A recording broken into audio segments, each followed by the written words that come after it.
So this Martin Turner, he make any specific threats against Rusty Centel's life that day at the restaurant? Well, he was mad at him and everything, but he didn't say he was going to kill him, right, Colt? He kept talking about how Centel had cheated him and the man had to be stopped. Turner also said something about how he was going to make sure that Centel never cheated anybody again.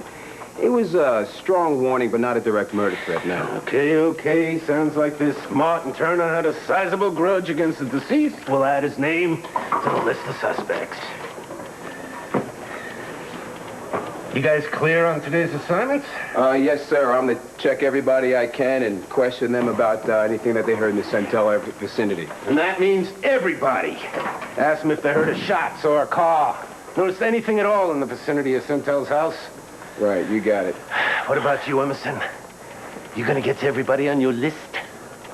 Everybody? I don't know, sir. That's a pretty big list. I don't know whether I can get to all those people in one day. Well, according to you, they're all your best buddies, right? I mean, just about every suspect in the case. Hey, why don't you throw a party? And then say, when everyone's choosing up sides for charades, you can do a little questioning. How's that? Hey, Brian, we better get started. We got a long list, right? Oh, hold on. Guys, I haven't congratulated you yet on making detective. I want to wish you all the luck in the world. Thanks. I just hope we can find out who did it. Oh, now, wouldn't it be a sad thing if we had to count on him to find that out? Emerson, haven't you been listening? We already know who did it. We just have to break him by the end of the day, that's all.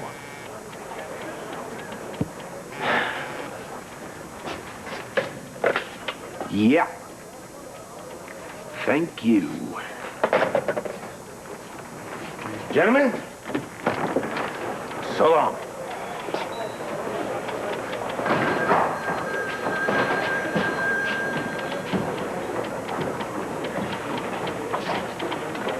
Won't you please step this way, Mrs. Centel?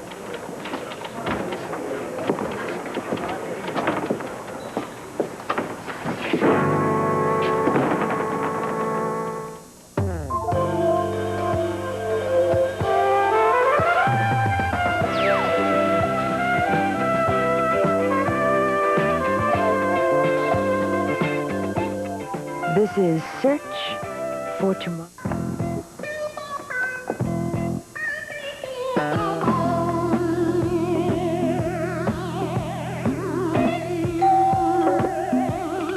Just a minute.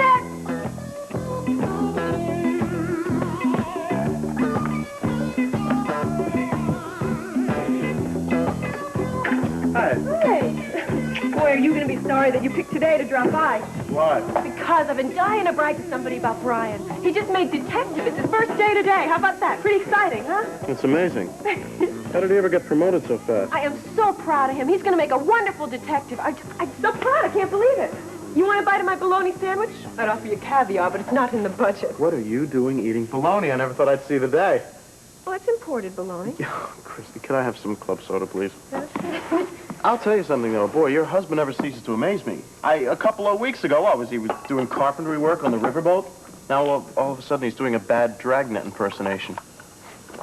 Think he'll make commissioner by the end of the year? As Queen Victoria once put it, we are not amused. Oh, we are not. We are not. Oh, okay. No more sarcasm about Brian. Warren, Brian is my husband, and I do not appreciate anyone trying to put him down. Not you, not anybody. Oh, okay. Loyal to the core, huh? Actually, you always were very loyal, weren't you? You are the most loyal person on the face of the earth. You remember, you were 8 years old, and and you came to my defense like a big 10-foot-tall bodyguard. Are you going to bring up the Mike Goring Yes, story? I am. Yes, I am. He stalked me for weeks. He's twice my size, and all because I accused him of taking my gym shoes. Well, he did. So, anyway, so just when he gets me, who comes to my defense? Come on, I didn't do anything. I just pulled his hair, and it's a big deal. Yeah? Besides, as I recall, you came to my defense once or twice yourself. Mm-hmm. We were a very good team. Yeah. That's how we made it out of that war zone that we grew up in. Loyalty? Yeah. Loyalty and teamwork. Great. How'd this get to be old lang syne time, anyway? I didn't even ask you why you came over. Kristen, I have to ask you a favor. You gonna ask me for a job? I was thinking about it this morning, and now that Rusty Santel is no longer with us, I was figuring you're probably out of work, huh? Yes, I am. Thank goodness. Oh, you're not gonna cry at his funeral? Kristen, I would appreciate it if you didn't advertise the fact that Rusty and I didn't get along. I mean, the police are going to question me anyway. We just don't want to give them any ideas, huh? Well, they're only gonna question you because they'd question anybody who works Yes, for I him. know, but we just don't want them to know that we didn't get along. Wonder who'll do the questioning. Wouldn't it be a kick if it was Brian? Yeah, hilarious. Anyway, what's the favor you want? We can get it off the track. I want you to hold something for me. Sure. What is it? This. I promise I'll take it off your hands in a couple of days. R.S.? That wouldn't happen to stand for anybody that we know or knew, would it? I was hoping we wouldn't have to discuss this. Warren, I thought you were out of all that stuff you used to do. I mean, why would you want to hide something unless you Kristen, were still just involved? drop it, all right? Why don't you take a little of the loyalty that we just talked about and hide this for me without any questions, okay? Warren, you're asking me to do something that's illegal. Come on, I'm married to a policeman. For Pete's sake, how can I keep this here, huh? What, is he going to go searching around the apartment every night? No, of course not. Good. Thank you. Still, I would feel very funny having something in our own home that he's not supposed to find. Chris. No, I just made myself a promise the other day. I am not going to lie to Brian anymore. If I really want him to love me, then I got to be open and honest with him. Just take that somewhere else, can't you? No. Kristen, if I could, believe me, I would. Now, look, honey, I don't ask you for very much. Please, I really need you to take this. I need to know that it's somewhere secure. Well, I get it. You need it here because this is a policeman's home and it'd be the last place anybody would look, huh? You figured it all Kristen, out. just put it in a closet somewhere, behind some clothes. No one This will must really know. be hot, Warren. You don't need to know anything about it. Oh, yeah? Like what's inside, huh? Warren, this is locked. Mm-hmm. Just hide it. Please.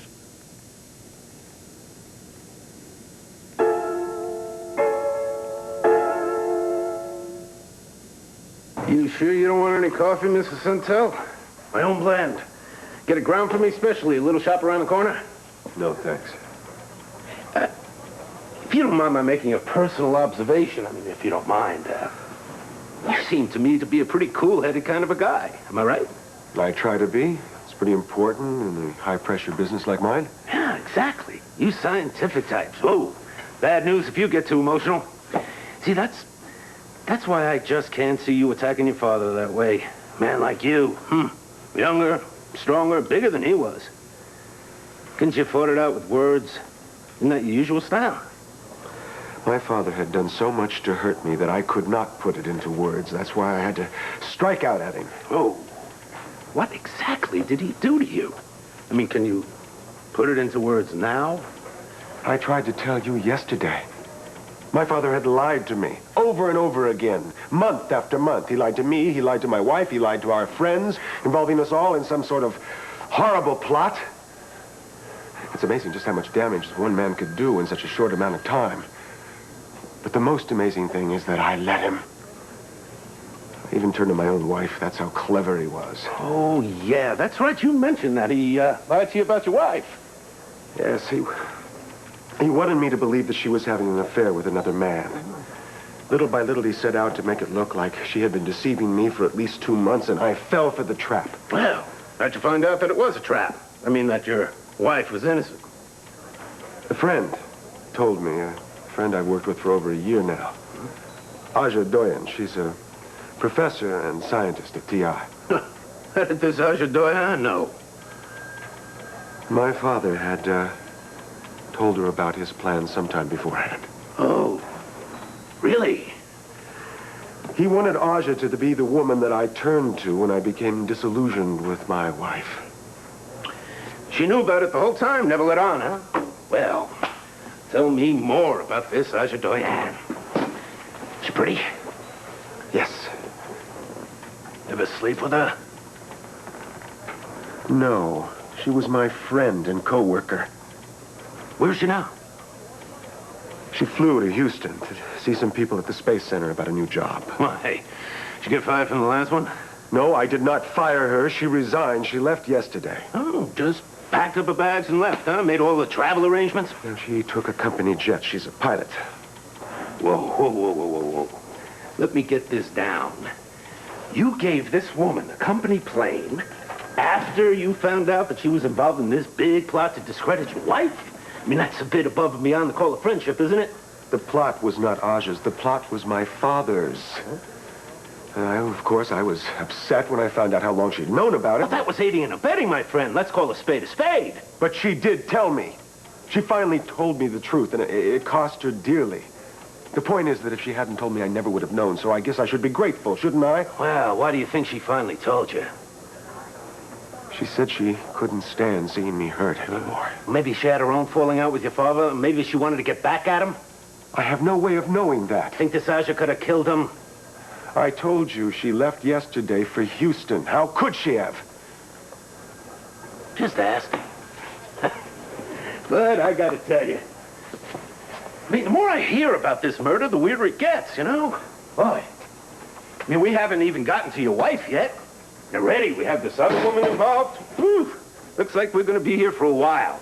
Oh, by the way, you didn't want a lawyer here, did you? I figured you would have said something. Mr. Bowman, if I had wanted a lawyer to answer a few simple questions, I would have arranged to have one long before now. I came here to tell the truth, to shed some light on what's been going on here. I don't need a lawyer to do that for me, because I have nothing to hide. Good, good. I like it that way. Talk it through, man to man. Now, let's go back to what you were doing before you went to your father's house. First time. So, what'd you do with the briefcase? It's well hidden. Where? Don't worry about it. Hey, what is it with you? Everything's got to be a big secret? You didn't even tell me about the briefcase. I just happened to be in the right place at the right time. Hey, Ringo, don't get any ideas. Just because you think you know something, that doesn't mean we're back to being partners again. Yeah, well, I happen to like the idea of a partnership, especially when $2 million is involved. Let me tell you something, buddy. First, that money fell into my lap, not yours. Second, I'm the one who knows how to launder it, not you. And third, I decide when to do it. It's not only your money. Here's your coffee. Thank you. Most of it absolutely is. Rusty still owes me for the money he forced me to invest in that arms deal. He never paid me back. I had money in that deal, too. Yes, I know. And you'll get it as soon as the money's cleaned. And when it is, we're square. Why don't you go take a world cruise, then? I don't think I'll do that, Warren. I think I might just stick around. I like this town. Especially since you're here. I figure you're gonna need some help. Help with what? Well, the way I see it, you got big plans for all that dough. If I had any plans, Ringo, they wouldn't involve you. Hey, come on, Warren. I mean, what, are you still holding a grudge for me about that airplane crash? All the years we worked together? They were good years, weren't they? You ran the show and I did the back alley stuff. Everything went as smooth as silk. You might say life was pretty sweet then. That was a long time ago, Ringo. Look, you know what I can do. You know how to use me. You could have used me with Sintel. As a matter of fact, I was very surprised when you took care of that dirty deed yourself. That's where you're wrong, buddy. I did not kill Sintel. Oh, yeah, sure. You just found that briefcase hanging around the apartment last night. I didn't even go out last night. Spent the whole night with Susie. And of course, the little lady will back you up on it. Of course. You know something? I'll bet she hasn't had much experience in the alibi department, Warren. She'll do just fine. Okay, if you say so. I just hope you realize how lucky you are. The cops think that Sentel's son pulled the trigger and not you. Because the way I see it, it's the only thing that's keeping them off your track. Maybe, just maybe you'll get away with it.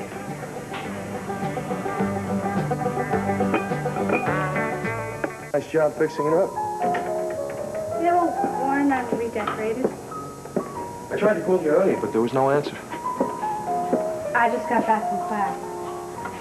Yeah, how's school going anyway, all right? Brian, you didn't come here to ask me about school, did you? No. I'm sorry, I should have showed you this at the door. You're here on police business? Just got promoted to detective, you believe it? Working on kind of a big case, too. But they tell me that's the best way to get your feet wet.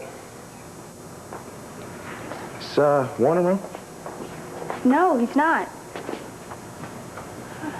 Well, can I wait around for him? I have to ask him a few questions. I really don't know how long he's going to be. I mean, he could be quite a while.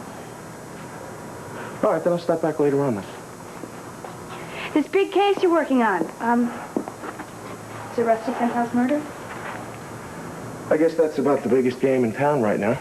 Seems the whole department's working on it in one way or another. My job is to talk to people who knew Rusty, or worked with him the way Warren did. Warren didn't work with Rusty. Susie, what are you talking about? I was right there when I heard you say that he was on his way to St. Louis to do some business with him. Here, I got it right here. He was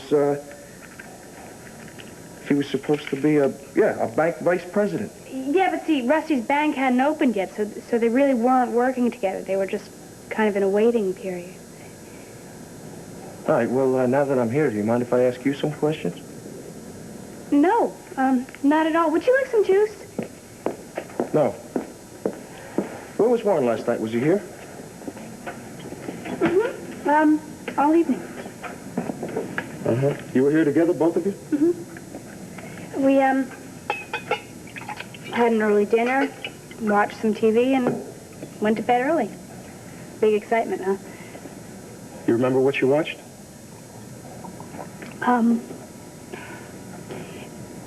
Actually, no, because, see, I was studying. Warren was really doing the TV watching.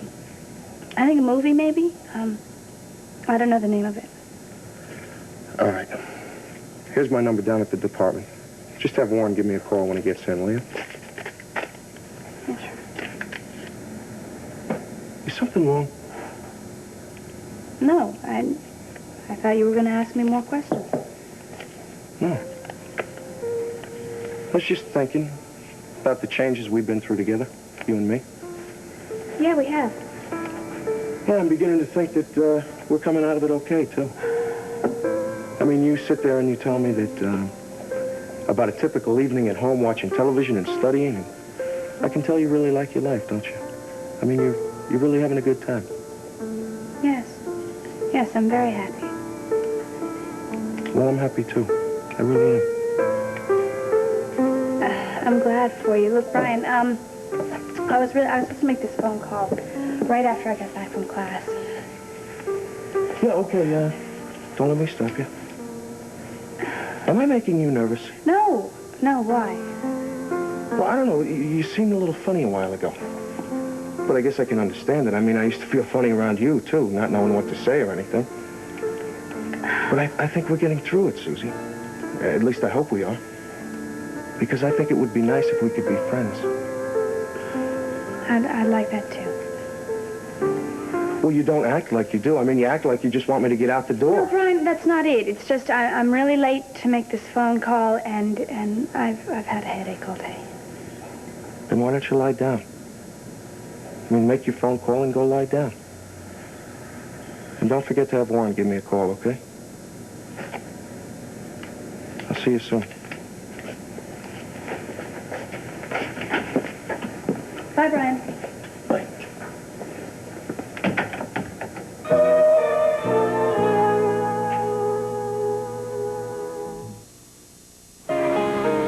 How did you feel growing up all those years, thinking your old man was dead when the entire time he was off in Europe living it up? How do you think I felt? Oh, I think you felt pretty rotten.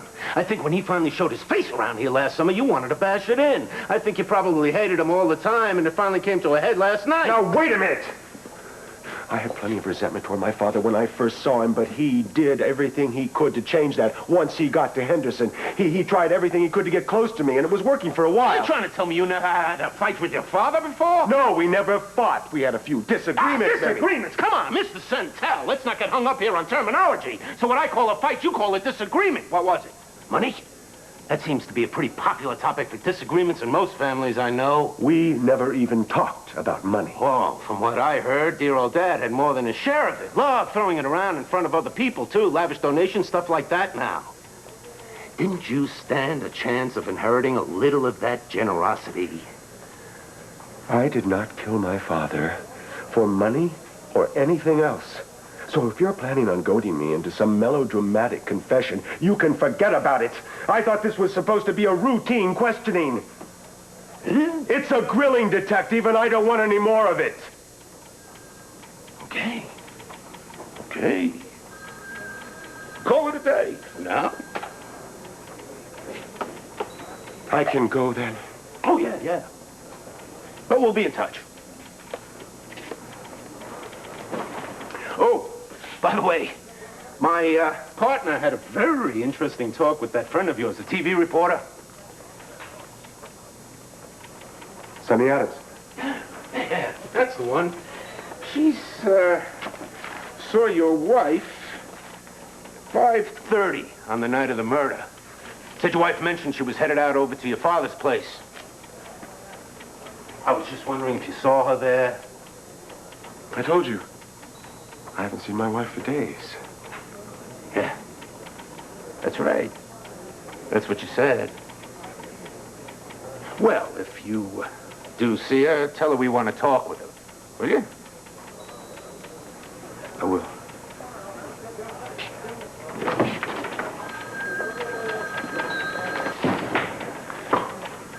Where are you?